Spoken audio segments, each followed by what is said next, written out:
张智霖呢，仅用幾句話就給所有的已婚男性上了一課。識到個女仔，佢18歲，哇，好靚，貌美如花。砰一聲，你去到諗一諗，佢48歲。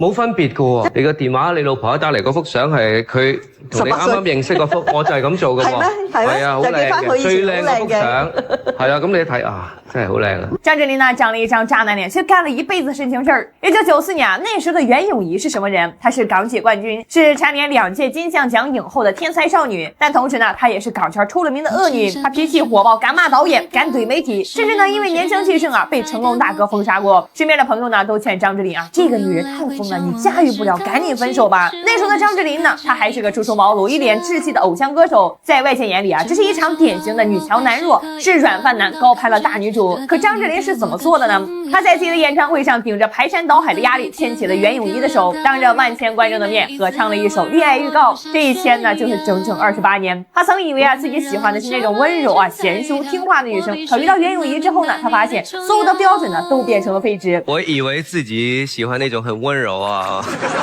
很嫻熟的那種，沒想到就是碰到他，然後就一直離不開他，發現其實他是必須要出現在我的生命裡面的。這不僅僅是愛，這是一種宿命感。他看出了他張牙舞爪背後的脆弱，他看懂了他壞脾氣背後的直率。在他眼裡啊，袁詠儀呢沒有缺點。喺我眼中佢係冇乜缺點。因為你哋所形容嘅缺點，或者係佢自己認為嘅缺點，都只不過係一個人嘅性格。那些所謂的缺點啊，不過是他性格的一部分。他愛的呢，就是這樣鮮活真實，甚至是有點瘋的袁詠儀。說到這對夫妻啊，就繞不開一個梗，那就是買包。全網都知道啊，袁詠儀呢是愛馬仕的野生代言人，只要看到橙色的盒子，他就能夠瞬間回光返照。而張智霖呢，他雖然說嘴上各種吐槽啊，甚至是在節目裡啊對着天空大喊：“老婆，不要再買包了。”可現實是呢，每一次都是乖乖的掏出卡去結賬。你以為這只是簡單的炫富嗎？不是的，這是一種頂級的情緒價值供養。在一次採訪中呢，袁詠儀說了一句特別霸氣的話。主持人問啊，家裡財政誰做主呀？毫不猶豫地說啊，我們很獨立。主持人以為是 AA 制啊，結果袁詠儀呢補了一刀啊，非常獨立，就是我很少用自己的錢，這簡直就是強盜邏輯啊！但是張智霖聽了呢，只是在一旁寵溺的笑。他曾經一本正經啊對袁詠儀說：“我需要存一點錢才可以娶你，因為你知道的，你花費蠻大的。”看懂了嗎？他從不試圖去改造袁詠儀，他知道他愛買啊，知道他敗家，但他呢願意為他的這點小愛好去努力工作，去賺錢，而甚至覺得呢替老婆刷卡呢是一件很浪漫的事情。他說啊，男人賺錢給女人花那是天經地義，我賺的錢呢你幫我花掉啊，我們叫做分工明確。這種我懂你的快樂，並願意為你的快樂買單的覺悟呢，是多少男人一輩子都修不來的福分。如果說買包啊只是個小打小鬧，那麼面對袁詠儀那不堪的過去啊，張智霖的反應才是真正暴露了他作為一個男人的頂級底色。2017年，袁詠儀呢在這個智雲飯局上呢坦誠了自己年輕時的一段往事啊。他說啊，自己這個20歲的時候呢被演藝圈的這個虛榮啊給迷了眼。曾和一位已婚的富商交往，對方呢在他生日時啊送了20種不同的花，那種排場讓他以為自己擁有了愛情。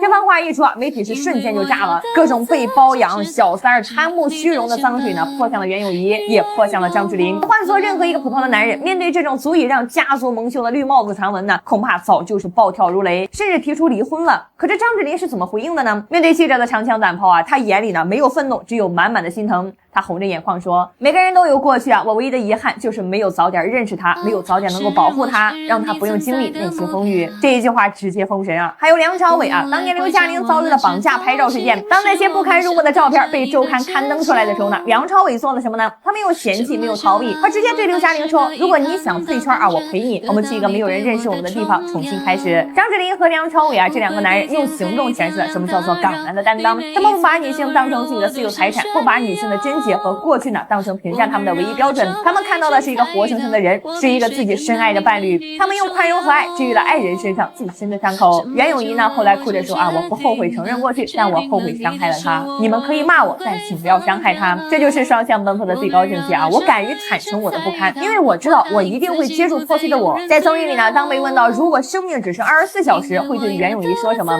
張智霖呢沒有說我愛你，也沒有說捨不得。他說：如果我真的離開的時候，錢夠不夠用呢？你說啊，够了，让我再安息。那一刻呢，屏幕前的我泪流满面。这就是成年人的爱情啊，不是风花雪月，不是海誓山盟，而是担心我走了以后，你会不会过得不好？你会不会没有钱花？你会不会受委屈？他把所有的爱呢，都落实到了柴米油盐、生老病死啊这些最具体的事情上。看完张智霖和袁咏仪的故事啊，我终于明白啊，为什么说他们能够成为人间理想。在这个快餐爱情盛行的时代呢，我们总是太容易放弃，稍微有点不适啊就换人了，稍微有点争执就分手。但是张智霖告诉我们，爱呢是恒久忍耐又有恩慈。真正的爱呢，不是找一个完美的人，而是看清对方的不完美，看清了对方的过去，看清了对方的坏脾气之后呢，依然选择坚定的站在他的身边。